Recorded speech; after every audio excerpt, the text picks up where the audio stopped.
Bismillahirrahmanirrahim. Assalamualaikum warahmatullahi wabarakatuh. Waalaikumsalam.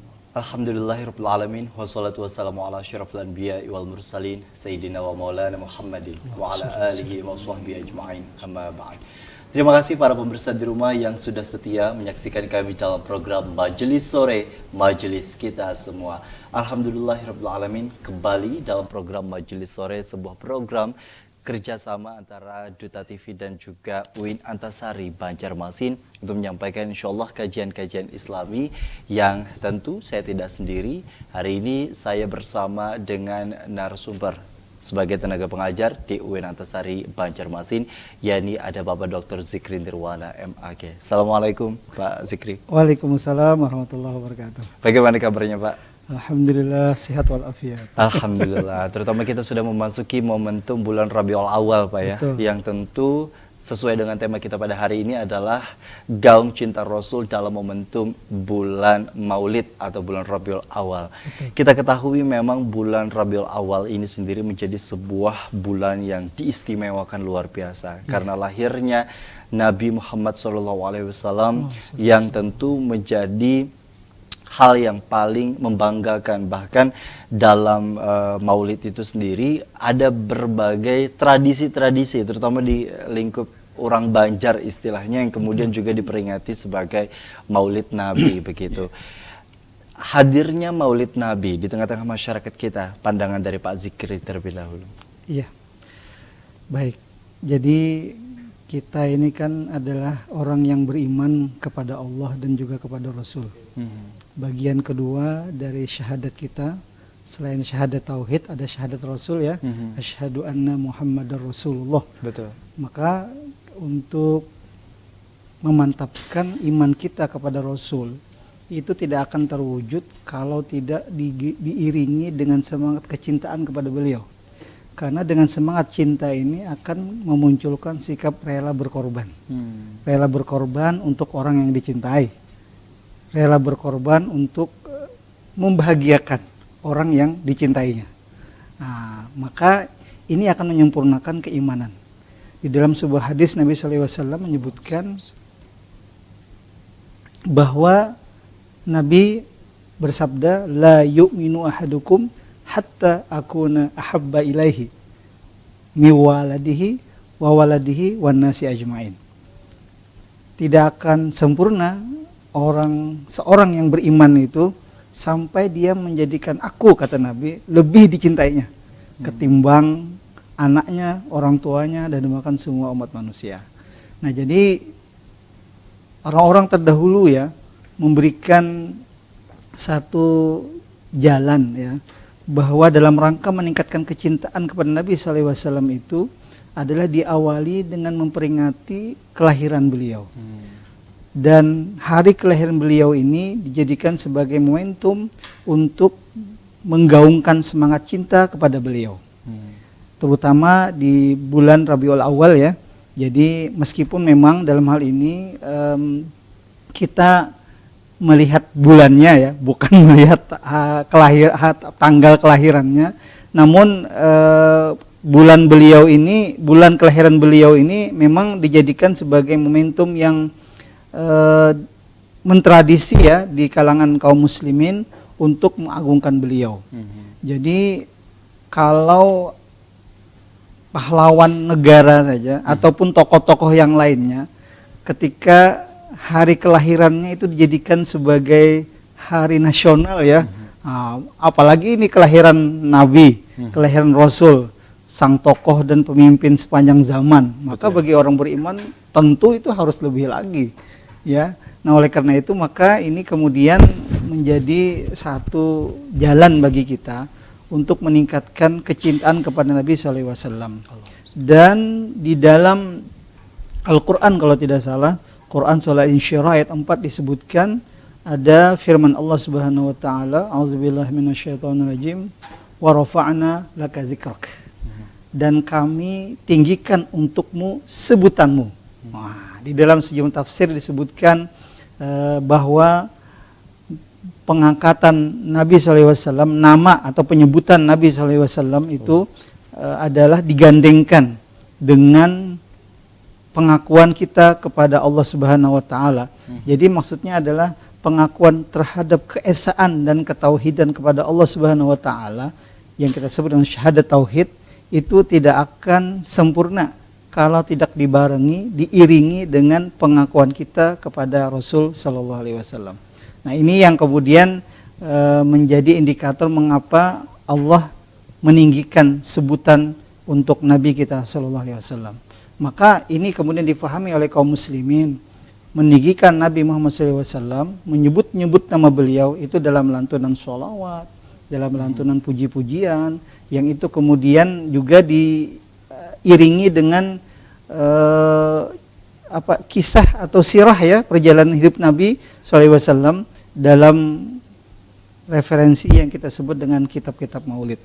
Baik, Nah, tadi itu disebutkan bahwa kisah dan juga sirah yang kemudian juga hari ini memang banyak ya yang digaungkan kembali atau diceritakan kembali lah istilahnya. Betul. Bagi anak-anak, terutama bagi mereka yang pada saat sekolah, atau kemudian juga buku-buku yang mengilustrasikan istilahnya sejauh mana kelahiran beliau di tanggal berapa, kemudian juga pada saat peristiwa seperti apa, dengan nama-nama ibu, kemudian juga nama ayah, paman, kemudian juga di usia-usia berapa beliau kemudian juga ditinggalkan oleh orang tua dan lain sebagainya. Itu sendiri kan memang menjadi salah satu awal mula untuk bisa mengenal. Betul. Langkah cinta, kita kan bicara mengenai cinta.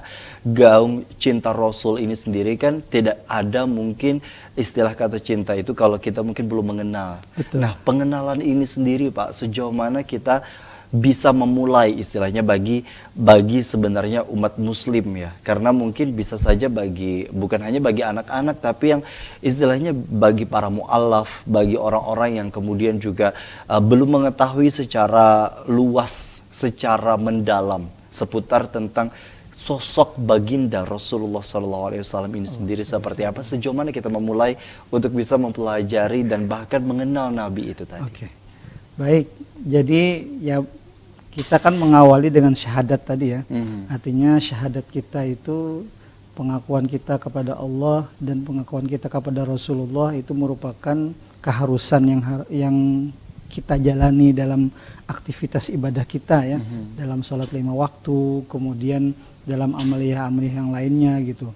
Nah, memulainya bagaimana? Jadi memulai ini ya kita dalam konteks masyarakat Banjar ya sangat diuntungkan gitu, bahwa kita mengadakan tradisi-tradisi yang kita sebut dengan tradisi maulid tadi, itu sebetulnya ada dalam rangka mengenalkan sosok Nabi SAW secara gamblang dan dengan cara yang menyenangkan gitu ya. Jadi kalau kita misalnya belajar sirah nabawiyah ya, dalam secara formal itu mungkin membosankan, tetapi ketika kita hadir di majlis-majlis sholawat, itu akan dikenalkan sosok Nabi SAW, meskipun terkadang kita tidak begitu paham ya, pembacaan Simtud Dorar misalnya. Betul. Ya, Simtud Dorar itu sebetulnya kan kisah tentang perjalanan mulia Rasul kita SAW sebetulnya, tapi diiringi dengan lantunan sholawat, dan itu membuat menarik gitu, dan kita itu kadang biasanya kan tertarik dengan hal yang seperti itu. Jadi memang ulama-ulama kita terdahulu itu sangat bijak gitu ya, untuk memperkenalkan sosok Nabi SAW dengan jalan-jalan yang menyenangkan, sehingga kita anak-anak pun itu hafal ya, sholawat, hafal pujian kepada Nabi. Audio visual lah istilahnya gitu ya, yang kemudian juga digaungkan ternyata dan diuntungkan lah istilahnya bagi kita umat muslim yang ada di Kalimantan Selatan secara umum. Tapi melihat dengan begitu banyaknya animo masyarakat untuk kemudian juga menyelenggarakan Maulid Nabi, bukan hanya di tempat-tempat ibadah, tapi bahkan juga ada yang di rumah-rumah, kemudian juga di perkumpulan-perkumpulan yang istilahnya menjadi sebuah bukti bahwa Nabi sampai kapanpun menjadi teladan bagi kita semua. Nah, nanti bicara mengenai teladan, sejauh mana kita mempelajari keteladanan kita untuk kemudian juga melihat dari sosok Nabi itu sendiri.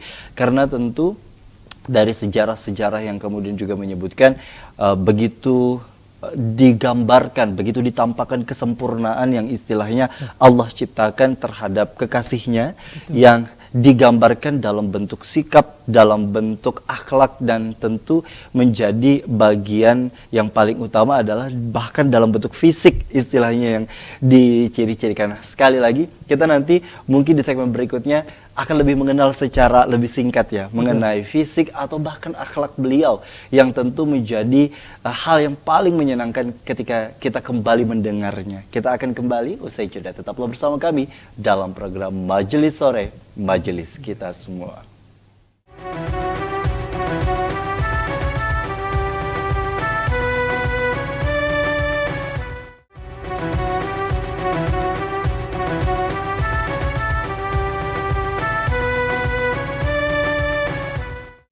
Alhamdulillahirrahmanirrahim. Terima kasih para pemirsa di rumah yang kembali menyaksikan program Majelis Sore, Majelis Kita Semua. Di segmen 2 ini saya ingin memfokuskan bahasan kita untuk lebih mengenal yang namanya ciri-ciri istilah yang kemudian juga walaupun sampai saat ini tidak diperbolehkan secara adab begitu ya, untuk kemudian juga diilustrasikan baik itu dalam animasi, kemudian juga lukisan dan bahkan gambar-gambar tertentu yang istilahnya menggambarkan secara visual seperti apa sosok Nabi secara fisik begitu. Tapi memang kita ketahui ada beberapa gambaran-gambaran dari Al-Quran atau mungkin juga hadis atau bahkan perkataan-perkataan para sahabat yang menyampaikan sejauh mana ciri-ciri fisik Nabi itu tadi, Pak. Kalau dari Fadzikri sendiri, mungkin menurut hadis dan juga Al-Quran, sejauh mana fisik yang kemudian juga tergambarkan dan tercipta bagi Rasulullah Sallallahu Alaihi Wasallam. Baik, di dalam banyak kitab-kitab hadis ya, ada sejumlah kitab hadis yang secara khusus itu menggambarkan tentang sosok Nabi SAW. Misalnya di kitab Asy-Syama'il Al-Muhammadiyah, itu ditulis atau dikompilasi oleh Imam At-Tirmidzi. Beliau mengkompilasi riwayat-riwayat hadis yang berkenaan dengan sosok Nabi, baik fisik maupun psikisnya. Jadi semua itu digambarkan dalam bentuk riwayat-riwayat. Bagaimana jalannya Nabi, bagaimana berbicaranya Nabi, bagaimana postur tubuh Nabi, bagaimana rambutnya Nabi, bagaimana berjalannya Nabi, tidurnya Nabi, pakaiannya Nabi, izar ya, sarungnya Nabi, semua digambarkan. Bahkan sandalnya Nabi itu digambarkan. Seperti ini, seperti ini, seperti ini. Ada riwayat yang menjelaskan tentang itu. Dan itu sudah di riwayat-riwayat tersebut memang sudah ada sejak dulu gitu. Ya, hanya saja memang penggambaran secara visual itu memang tidak banyak yang tidak memperkenankan karena memang untuk menggambarkan sosok Nabi SAW itu tidak bisa ya.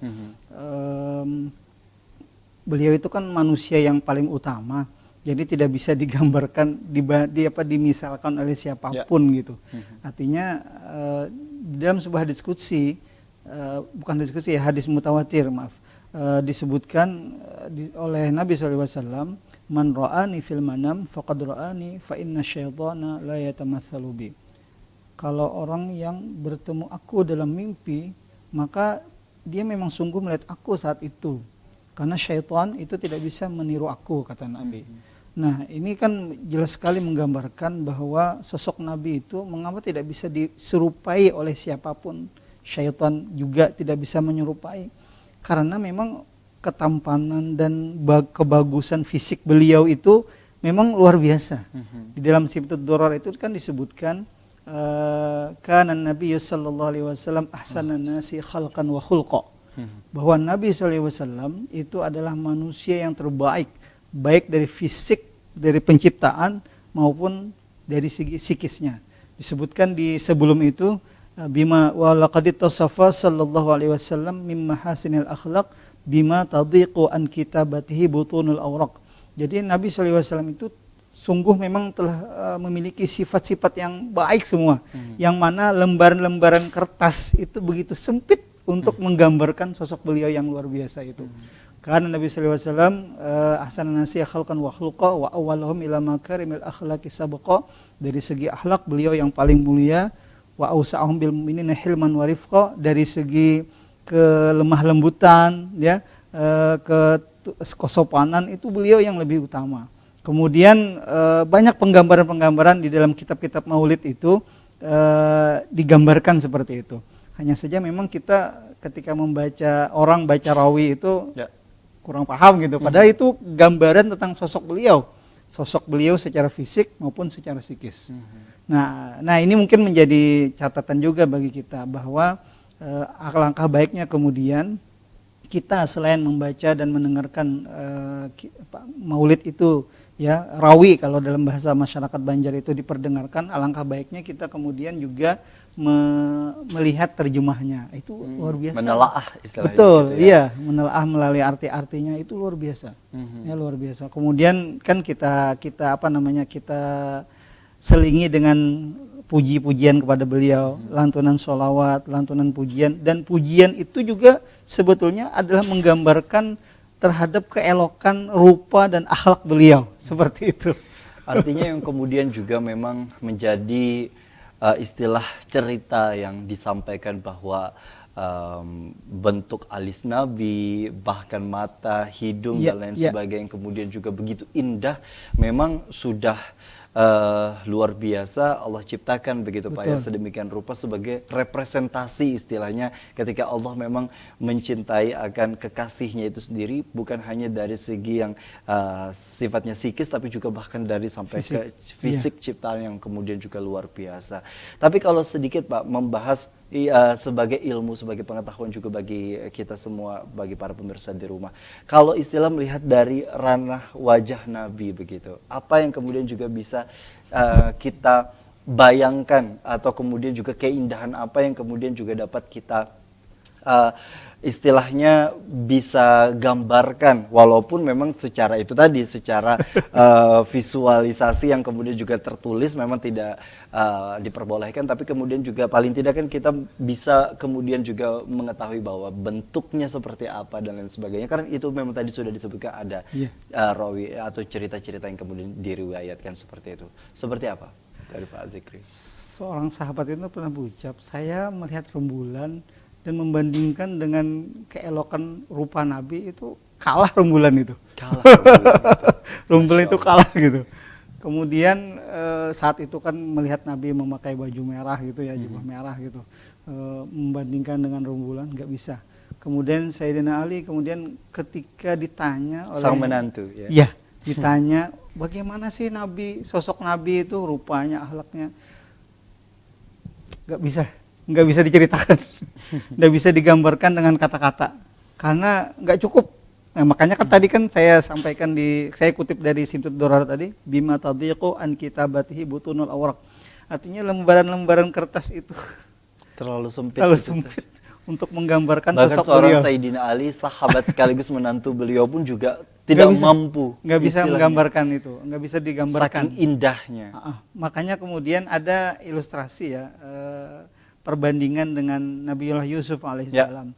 Katanya Nabiullah Yusuf itu hanya seperempatnya saja dari keelokan Nabi SAW. Itu aja kan keelokan Nabi Yusuf alaihissalam itu membuat para wanita-wanita Mesir saat itu mengiris-ngiris tangannya. Tidak terasa gitu ya luka itu, karena melihat keelokan rupa Nabi Yusuf alaihissalam. Apalagi rupa Nabi Muhammad SAW itu lebih lagi dari itu. Jadi separohnya, jadi istilah kalau bulat itu diumpamakan bulat bagian porsi, dibagi separuh, separohnya untuk Nabi, separohnya dibagi dua lagi, ya, satu bagian untuk Nabi Yusuf, satu bagian lagi untuk seluruh manusia di dunia. Seperti itu.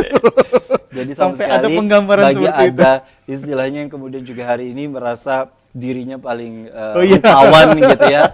Nah itu bisa menjadi tamparan istilahnya untuk ada atau pengingat lah paling tidak bahwa sejauh mana kesempurnaan yang Allah ciptakan terhadap nabinya, terutama Nabi Muhammad dalam hal ini luar biasa, menjadi bagian yang paling utama untuk bisa menambah kecintaannya saja. Sebelum mengenal saja rasanya ya untuk kemudian pada saat melihat sosoknya semua orang akan jatuh cinta, apalagi istilahnya melihat dengan sikap dan keakhlakan yang kemudian juga beliau tampilkan sebagai suri tauladan bagi kita semua. Nah, bicara mengenai suri tauladan, beliau ini sendiri kan memang diutus untuk menyempurnakan akhlak.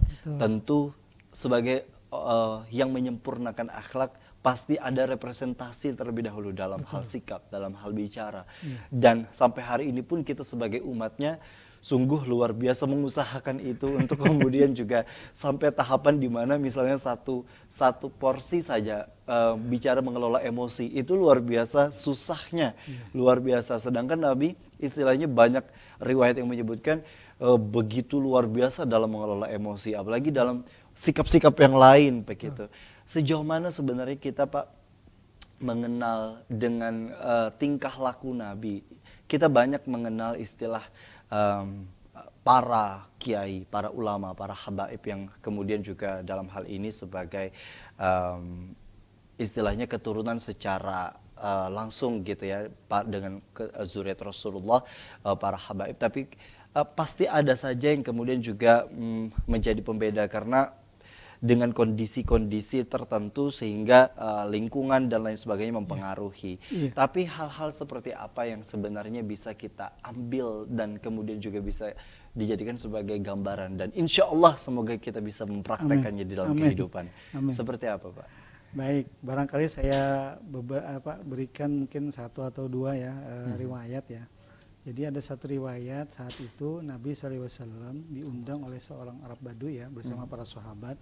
Itu menikmati buah yang disuguhkan oleh tuan rumah ya, Arab Baduy itu. Jadi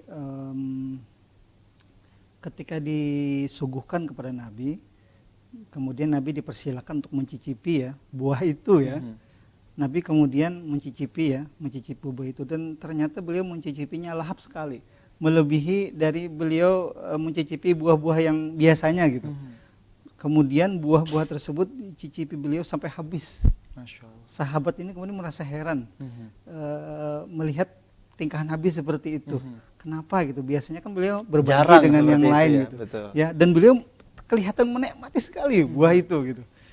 Melihat sikap Nabi dan Nabi para Arab Baduy ini kemudian merasa begitu gembira, begitu senang, berterima kasih ya.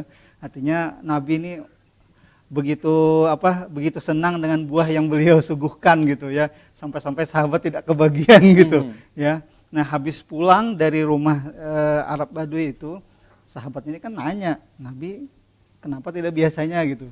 Kok anda kemudian menghabiskan, tidak ada menyisakan buat kami gitu, dan Anda sangat lahap sekali memakan itu.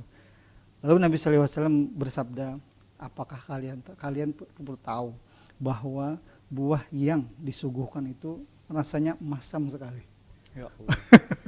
Masya Allah. Aku tidak ingin menyinggung perasaan tuan rumah, makanya kemudian aku sembunyikan itu dan aku makan dengan begitu lahap supaya kelihatan buah itu enak gitu. Sampai-sampai aku tidak membaginya kepada kalian, karena kalau aku bagi kepada kalian bisa saja responnya. Nah itu, jadi Masya Allah, beliau luar biasa menyembunyikan perasaan ketidaksukaan itu ya. Ya Allah.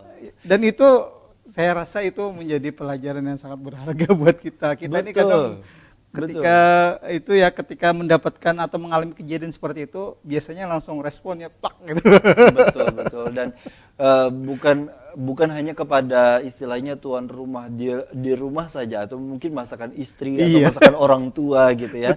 Yang dirasa tidak sesuai dengan contoh-contoh yang lain istilahnya atau perbandingan rasa yang lain, bisa saja langsung komplain. Nah itu yang kemudian juga menjadi pembeda antara istilahnya sikap Rasulullah yang beliau tampilkan. Sebenarnya itu yang harus menjadi contoh bagi kita semua. Walaupun dalam prakteknya ya masih saja ada kekurangan-kekurangan, tapi setidaknya mungkin dengan mengetahui cerita-cerita ini sedikit banyaknya ada keinginan muncul dan tumbuh untuk bisa mulai merubah diri gitu Pak ya. Terutama di dalam momentum bulan Maulid ini sendiri, setidaknya bisa kita manfaatkan untuk lebih banyak mengenal sejauh mana sejarah-sejarah atau riwayat-riwayat yang menyebutkan tentang sikap dan cara beliau menghadapi di dalam sebuah kehidupan itu tadi gitu Pak ya. Dan luar biasa Masya Allah, kita nanti akan kembali lagi Pak ya dengan cerita-cerita dan sejarah seputar baginda Rasulullah SAW. Tetaplah bersama kami dalam program Majelis Sore, Majelis kita semua.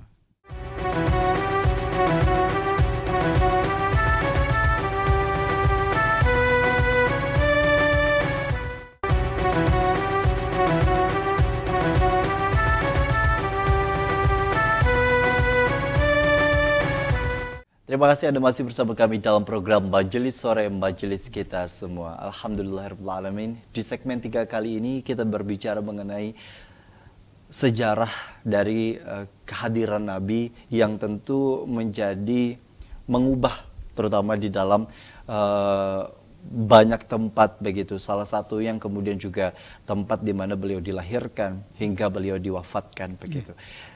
Mekah dan kemudian juga Madinah dalam hal ini menjadi dua tempat yang begitu dimuliakan, yang tentu karena bukan karena faktor yang lain tapi karena kehadiran Nabi di sana, dan bahkan menjadi magnet tersendiri sampai pada hari ini begitu miliaran manusia yang sudah istilahnya menunaikan ibadah haji maupun umrah, dan bahkan miliaran juga manusia yang mengharapkan untuk bisa diundang ke sana. Amin.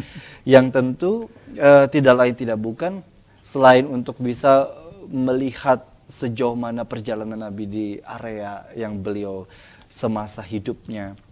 Tapi di satu sisi dalam tanda petik jasad beliau kemudian juga tertanam istilahnya di dalam sebuah tanah yang mulia dan dimuliakan oleh begitu banyak orang.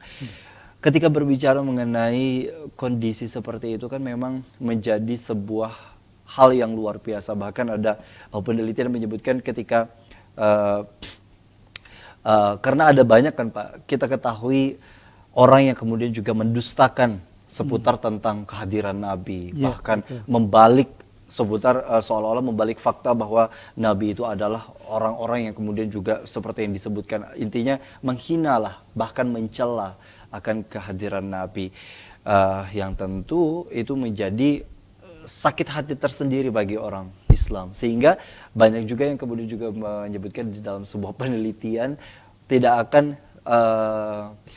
sebuah fakta itu bertahan selama 100 tahun kalau memang itu bukan fakta yang sebenarnya.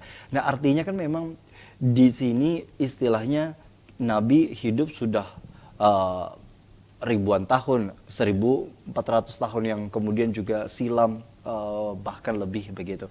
Dengan kondisi seperti ini kan 14 abad sudah kita lalui. Betul. Bahkan kehadiran beliau begitu dinanti, dan kita ketahui bahwa contohnya saja ada satu momentum di mana Habib Syekh yang kemudian juga hadir ke sini sebagai salah satu zuriat dari Rasulullah, lautan manusia itu sendiri luar biasa untuk berbondong-bondong untuk bersolawat bersama, untuk bisa bersama-sama memujam dan memuji akan kecintaan terhadap Rasulullah. Nah, sejauh mana sebenarnya Pak kita memaknai kondisi kecintaan kita itu sendiri ketika kita lagi sendiri? Seringkali kecintaan itu sendiri kan memang pada saat lagi berjamaah, atau kemudian juga misalnya pada saat sholawatan yang bersama-sama dengan para umat Islam lainnya begitu. Tapi ketika kita lagi sendiri, ketika kita di tanah air bukan di tanah suci begitu ya, karena kan rasa cinta itu tidak hanya dibatasi dari waktu dan juga tempat, tapi tentu yang menjadi pertanyaan kita semua di sini adalah sejauh mana rasa cinta itu tetap tertanam bahkan ketika kita lagi sendiri Pak, bukan bersama dengan orang lain. Ya, banyak ya riwayat yang menyebutkan indikator-indikator cinta Nabi itu seperti apa ya. Dalam sebuah pepatah diungkapkan, man ahabba syai'an katsura zikruhu. Orang yang cinta dengan sesuatu itu pasti banyak ingat dengan dia gitu. Nah, jadi sejauh mana kita bisa ingat dengan Nabi itu menjadi indikator sejauh mana cinta kita kepada beliau. Nah, bagaimana kemudian mewujudkan indikator itu? Tidak lain dan tidak bukan adalah dengan kita melantunkan sholawat. Nah, membaca sholawat di saat kita sendirian, di saat kita berjamaah, itu merupakan satu tanda bahwa kita memang mencintai beliau. Jadi saya kadang di beberapa majelis itu menyebutkan kita ini cinta dengan Nabi, betul-betul cinta atau tidak gitu. Kita kemudian sampaikan kepada jemaah bahwa kita sholat 5 waktu itu berapa kali? 5 kali. Dalam 5 kali itu berapa bacaan sholawat kita? Bacaan sholawat kita dalam tahiyat awal, tahiyat akhir kita akumulasikan paling 9 kali. Wah, kata saya 9 kali itu cukup nggak untuk menandakan kita itu cinta dengan Nabi. Meskipun kita memang sudah komitmen untuk mengikuti sunnah Nabi, menjunjung tinggi sunnah Nabi. Tapi kan kita melaksanakan sunnah Nabi itu atas dasar keterpaksaankah? Atau memang itu sebagai kerelaan kita untuk orang yang kita cintai, yaitu Rasulullah. Nah, jadi macam-macam itu. Maka kemudian kita sebutkan kecintaan yang sesungguhnya adalah di mana kita bisa melaksanakan ibadah, menjunjung tinggi sunnah Nabi itu atas dasar kerelaan. Ya, kerelaan, dan kerelaan itu tidak mungkin terwujud kalau kita tidak banyak mengingatnya. Nah, maka dengan mengingat Nabi SAW, dan itu dimulai dari pengenalan tadi ya, pengenalan, kemudian perenungan dan istilahnya penghayatan yang mendalam, sampai kalau Anda bisa, kalau Anda bisa menangis untuk Nabi atau menangis karena Nabi, karena semakin rindu dengan Nabi, karena rindu dengan meresapi sifat-sifat beliau yang begitu mulia, maka itulah cinta yang sesungguhnya. Itu yang menjadi bagian utamanya. Jadi Anda pernah nggak nangis untuk Nabi? Artinya nangis untuk Nabi ya maksud saya. Di kesendirian Anda, keingatan dengan Nabi, keingatan dengan sosok beliau yang mulia, atau mungkin dengan ingat bahwa apakah kita termasuk dan tergolong dari umat Nabi yang diakui gitu ya. Betul. Itu kan seringkali juga yang menjadi sebuah renungan tersendiri begitu. Jadi itu ketika kita melakukan penghayatan yang mendalam dan kemudian kita mengekspresikan kecintaan dengan berlinang air mata gitu ya. Kan itu di dalam syair-syair Maulid kan seperti dam'u aini hama gitu ya, di dalam sebuah syair itu karena kecintaan. Jadi air mata ini mengalir gitu karena rindu dengan beliau gitu ya. Rindu dengan sosok beliau, rindu dengan merasa begitu takjub dengan perjalanan yang beliau jalani selama hidup itu. Begitu banyak penderitaan dan lain sebagainya. Itu luar biasa. Makanya kemudian kalau Anda memang cinta untuk Nabi, maka Anda harus bisa menangis untuk Nabi, itu aja. Itu yang menjadi hal yang paling utama kita harus pupuk ya, karena tentu seringkali kita menangisi akan sesuatu hal yang sifatnya sementara. Ujian-ujian yang kemudian juga bisa saja datang, tapi sebenarnya sama sekali tidak ada apa-apanya. Betul. Ketika ujian yang kita dengar, kita pernah baca begitu, seputar ujian yang dihadapi Nabi, siksaan, celaan, hinaan, dan bahkan hal-hal yang kemudian juga di luar dari mungkin bagi kita sejauh ini di luar dari batas kesabaran. Tapi luar biasa beliau tetap membalasnya dengan penuh kebaikan. Nah itu yang kemudian kita hunjamkan dalam hati kita. Artinya kita apapun cobaan hidup yang kita terima saat ini ya, itu sebetulnya jauh lebih berat yang dialami Rasulullah. Bagaimana tadi yang disampaikan tadi ya, beliau menghadapi hinaan, cercaan umat ya, kaum Quraisy saat itu luar biasa. Belum lagi itu kemudian juga terjadi pada istri beliau, anak-anak beliau gitu, sahabat-sahabat beliau, yang mana sampai mereka itu makan daun gitu. Nah kita ini juga makan sehari, waduh luar biasa komplainnya, inilah itu. Padahal apa yang beliau alami jauh lebih berat. Nah ini mungkin jadi pelajaran buat kita ya, bahwa apa yang dialami Rasulullah itu begitu sangat berat ya, jauh lebih berat dari apa yang kita sandang atau rasakan saat ini. Padahal bisa saja beliau tinggal menadahkan tangan. Betul. Untuk sebenarnya bisa meminta apapun yang Allah sebenarnya langsung bisa kabulkan. Betul. Tapi beliau sering banyak riwayat yang kemudian juga menyebutkan bahwa beliau malu dengan apapun yang kemudian juga beliau minta, apalagi hanya sebatas dunia. Betul. Beliau hanya meminta kepada kesejahteraan umatnya. Yang luar biasa Pak ya. Aduh, kita sebenarnya pemirsa, memang kalau kita bicara benar-benar ya dari hati seputar Nabi ini sendiri menjadi seringkali cerminan sejauh mana dosa kita. Betul. Dan sejauh mana hal-hal yang kemudian juga sudah kita lakukan secara berulang mungkin, baik yang kita sengaja ataupun tidak. Tapi apakah yang kemudian juga menjadi ujung dari kehidupan kita adalah sekali lagi kita diakui atau tidaknya menjadi umat dari Rasulullah. Karena tentu itu yang menjadi harapan kita semua. Karena istilahnya menjadi hidup itu sendiri kan Pak sebuah anugerah sebenarnya. Mengeluh, marah, kecewa seringkali hinggap di dalam diri kita dengan berbagai ujian yang sebenarnya ada saja. Tapi cara menghadapi, cara respon kita terhadap sesuatu tentu bisa saja kita dengan mempelajari cara bersikap Nabi, sedikit banyaknya mungkin kita mulai mengontrol itu Pak ya. Terutama di momentum bulan Rabiul Awal ini sendiri. Sebagai momentum yang tentu menjadi sekali lagi cerminan bagi diri kita. Tapi kalau bicara mengenai sholawat Pak, sholawat itu sendiri kan bahkan beliau menyebutkan satu kali menyebut 10 kali bahkan lebih gandaan pahala yang kemudian juga diberikan begitu. Dan seringkali juga karena kelalaian kita, mungkin karena abainya diri kita dan kurang merenunginya gitu Pak. Memang kita juga pada saat menyebutkan lafaz sholawat Allahumma sholli ala Sayyidina Muhammad, tapi seringkali pikirannya kemana-mana. Lafaz memang menyebut gitu, atau hati lah istilahnya memang menyebut.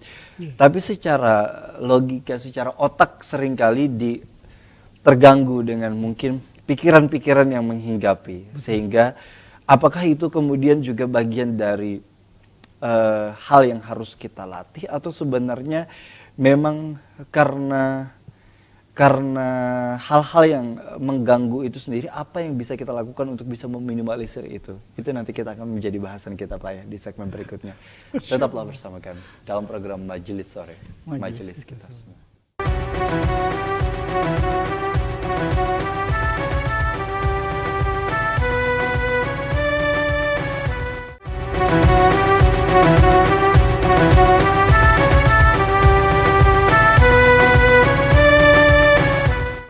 Terima kasih Anda masih bersama kami dalam program Majelis Sore, Majelis kita semua. Menjadi seorang Islam, seorang umat Muslim, dan insya Allah menjadi harapan kita adalah diakui sebagai umat Rasulullah. Tiada bandingan kebahagiaan yang kemudian juga menyetarai istilahnya dengan sebuah hal yang kemudian juga begitu diidam-idamkan. Mungkin bagi orang yang hidup atau bahkan orang yang sudah meninggal. Karena tentu ada yang kita ketahui hari pembalasan atau hari akhir yang tentu menjadi PR istilahnya bagi kita yang masih hidup ini. Tapi dengan kondisi hari ini Pak, seringkali memang kita bicara mengenai manusia ya. Manusia itu sendiri kan memang seringkali kita bahas ada saja yang kemudian menjadi permasalahan tersendiri, baik itu yang ada di dalam keluarga atau di dalam diri sendiri, bahkan di dalam dunia luar, atau baik pekerjaan dan lain sebagainya. Dan kita juga sebagai seorang yang beragama Islam tadi, dan insya Allah menuju kepada pengakuan sebagai umat Rasulullah itu tadi, hingga nafas kita yang terakhir, ini kan harus ada usaha. Betul. Karena ada istilah bahwa surga tidak semurah itu dengan apa yang kemudian juga kita lakukan, bahkan hanya tingkatan kewajiban-kewajiban baik itu ibadah mahdhah dan ghairu mahdhah yang kemudian kita ketahui. Tapi seringkali contoh saja, contoh kecil dan mungkin ringan sebenarnya untuk disebut, tapi bisa jadi juga berat, lebih berat disebut dibandingkan dengan nyanyian-nyanyian dan bahkan lagu-lagu yang hari ini begitu dicintai oleh bagi sebagian kita. Seringkali kita pada saat menyebutkan zikir, sholawat, baik itu setelah usai sholat, di dalam sholat bahkan, atau bahkan di luar dari sholat, di luar dari peribadahan sholat. Kita berzikir memang secara fisik, baik itu yang karena mengharapkan bahwa pahalanya memang ada pahala lisan, tapi seringkali akhirnya memang benar-benar lisan. Tidak ada sama sekali penghayatan, bahkan istilahnya perenungan dari apa yang kita sebutkan. Apakah kemudian juga bicara mengenai pahala Pak ya? Pasti memang ada perbedaan pahala orang yang memang benar-benar menyebut secara secara kecintaan sama orang yang hanya menyebut begitu ya. Pasti memang ada perbedaan itu. Tapi untuk melatih itu sendiri seperti apa sebenarnya Pak di dalam diri yang masih berjibaku dengan pikiran-pikiran yang kesana kemari itu tadi? Iya. Jadi memang seperti yang saya sampaikan tadi, bahwa indikator kita cinta dengan sesuatu itu kita banyak ingat dengan sesuatu itu. Maka bagaimana kemudian kita bisa meningkatkan itu? Kita melatih ya. Melatih dengan apa? Dengan memperbanyak membaca sholawat yang diiringi dengan penghayatan-penghayatan. Nah, dalam hal ini memang sholawat ini memiliki keistimewaan yang luar biasa.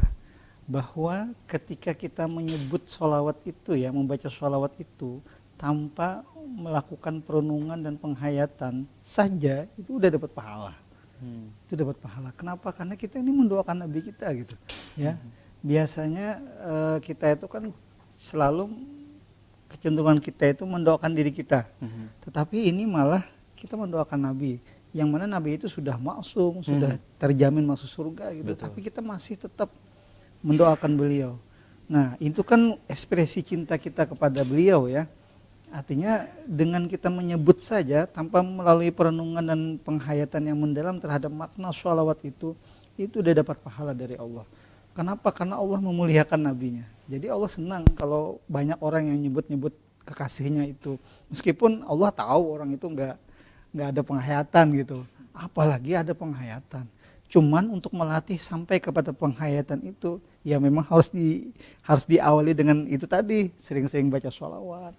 Makanya kita kemudian begitu takjub ya terhadap apa tadi yang metode atau tariqah orang-orang dulu itu yang kemudian menyusun buku atau kitab atau referensi maulid itu disertai dengan puji-pujian dan lantunan sholawat kepada beliau, itu merupakan salah satu metode yang sangat jitu ya untuk menumbuhkan semangat mencintai Rasul, menumbuhkan semangat untuk banyak-banyak menyebut Rasul, seperti itu.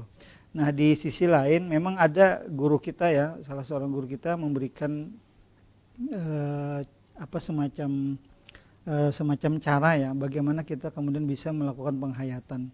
Kata beliau, sebelum kita bersolawat itu kita harus mengucapkan salam untuk beliau.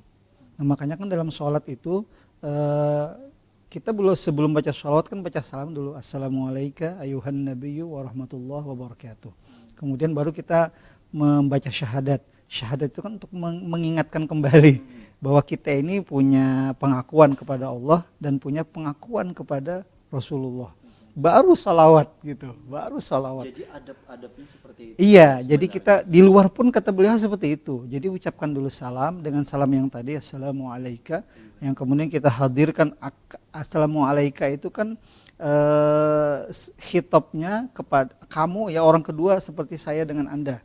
Maka kita sedapat mungkin menghadirkan sosok Nabi. Bagaimana menghadirkan sosok Nabi itu mungkin masing-masing aja. Ya masing-masing. Cuman kita menghadirkan Nabi itu ada di hadapan kita gitu. Ada di hadapan kita. Assalamualaikum ayuhan nabiyyu warahmatullahi wabarakatuh. Meskipun mungkin masih bayang-bayang ya, karena kita belum pernah ketemu Nabi gitu. Betul. Tapi kita berharap bayang-bayang itu adalah Rasulullah. Maka kita hadirkan beliau seperti itu. Mungkin dalam visi yang mungkin yang sederhananya seperti itulah. Nah, baru kemudian kita ayuhan nabi warahmatullahi wabarakatuh, baru kemudian kita sholawat. Dan Nabi SAW sudah menyebutkan dalam sebuah hadis beliau yang sahih bahwa tidaklah seorang dari tidaklah dari seorang muslim ya yusallimu alayya, yang kemudian mengucapkan salam kepadaku kata Nabi illa raddallahu alayya ruhi hatta arudda alaihi salam atau kama qala Rasulullah. Kecuali Allah akan kembalikan ruhku sampai aku kemudian mampu menjawab salamnya. Jadi kalau kita bayangkan Nabi itu jutaan umat manusia yang ada di dunia ini ya mengucapkan salam kepada beliau, berarti Rasulullah itu memang hidup. Ya tentunya hidupnya tidak seperti hidup kita seperti ini ya, tapi itu pasti hidup dan mendengar siapapun yang mengucapkan salam kepada beliau. Nah, maka itu yang harus kita pahami dulu. Pemaknaan seperti itu. Baru kemudian kita bersalawat Allahumma sholli wa sallim ala sayyidina Muhammad. Ya, ketika kita berbicara mengenai penyebutan sholawat Pak, memang ada beberapa istilah yang kemudian juga ragamnya. Ada yang kemudian juga sesuai dengan versi yang tadi Bapak sebutkan secara full dan juga lengkap begitu. Ada yang kemudian juga sebatas Allahumma sholli ala sayyidina Muhammad. Ada yang kemudian juga hanya shollallahu ala Muhammad begitu. Nah, dengan ragam itu sendiri memang pasti lebih baik yang sempurna. Tapi kan seringkali ada juga yang kemudian juga beranggapan bahwa supaya frekuensi atau penyebutannya lebih mudah dan kemudian juga bisa lebih banyak begitu pada saat supaya anggapannya dengan alasan istilahnya supaya tidak belibet pada saat ngomongnya supaya dan dengan kondisi yang lebih panjang. Nah, dengan ragam itu sendiri bagaimana, Pak?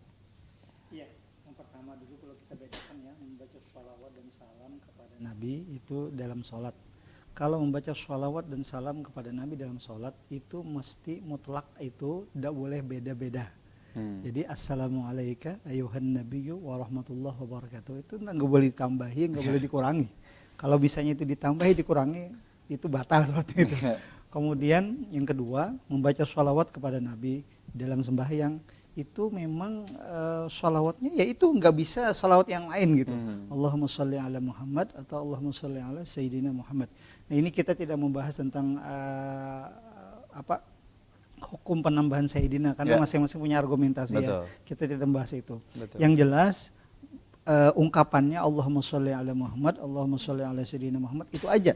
Sementara yang lain-lainnya misalnya Allahumma sholli sholatan kamilah misalnya atau salawat-salawat yang versi yang panjang atau seperti apa itu nggak diperbolehkan dalam sholat. Batal itu salawatnya, nggak sah itu.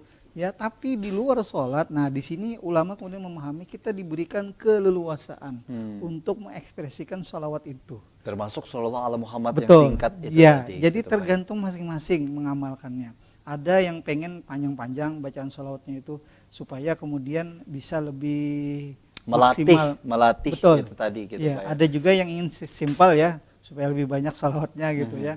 Jadi Allahumma sholli wa sallim ala sayyidina Muhammad atau sallallahu alaihi Muhammad. Semuanya itu bebas, tidak ada batasan. Mau ditambah, mau dikurang karena itu di luar dari ibadah mahdhah yang sudah ditetapkan bacaannya. Nah, jadi kalau kita sendiri kadang baca sholawat itu persis seperti dalam Maulid Habsyi itu, ya Rabbi sholli ala Muhammad waslih wasahil ma qad ta'awwaq, ya Rabbi sholli ala Muhammad waftah minal khairi kulla mughlaq. Bagi kami membaca sholawat itu diiringi dengan doa. Artinya dengan berkat sholawat itu ya Allah waftah minal khair, bukakanlah kulla mughlaq ya, kebaikan dari pintu-pintu yang tertutup. Jadi kebaikan-kebaikan yang tertutup itu ya Allah mohon dibukakan dengan berkat kita baca sholawat seperti itu. Itu yang menjadi harapan bagi kita semua. Nah, di sesi akhir ini tentu menjadi bagian yang paling utama adalah gaung cinta Rasul dalam momentum bulan Maulid. Hadirnya bulan Maulid tentu menjadi sekali lagi momentum bagi kita semua. Mungkin boleh dari Pak Zikri sebagai penutup, sejauh mana kita memanfaatkan bulan Maulid ini sendiri terhadap peribadahan, baik itu implikasi di dalam kehidupan atau dalam peribadahan itu tadi. Ya. Baik, yang pertama bahwa momentum bulan Maulid ini harus kita jadikan sebagai salah satu kesempatan kita untuk lebih memperbanyak sholawat kepada beliau. Itu dulu yang penting. Dan sholawat ini kan diperbanyak di luar sholat tentunya ya. Artinya kita ketika kita ingat baca, bahkan biasakan ketika kita mendapatkan kesusahan, ketika mendapatkan kesempitan gitu ya, persoalan, maka baca sholawat. Dengan satu jargon, sholawat solusi semua masalah gitu. Itu satu. Yang kedua, kita hendaknya menjunjung tinggi sunnah Nabi. Artinya apa gunanya kita kemudian membaca sholawat yang banyak-banyak kalau kemudian sunnah-sunnahnya itu dilanggar. Makanya kadang ada sebagian guyonan ya dari kaum muslimin ya, ini memperingati Maulid sampai berlarut-larut malam, subuhnya keteteran. Nah ini kan nggak pas nih.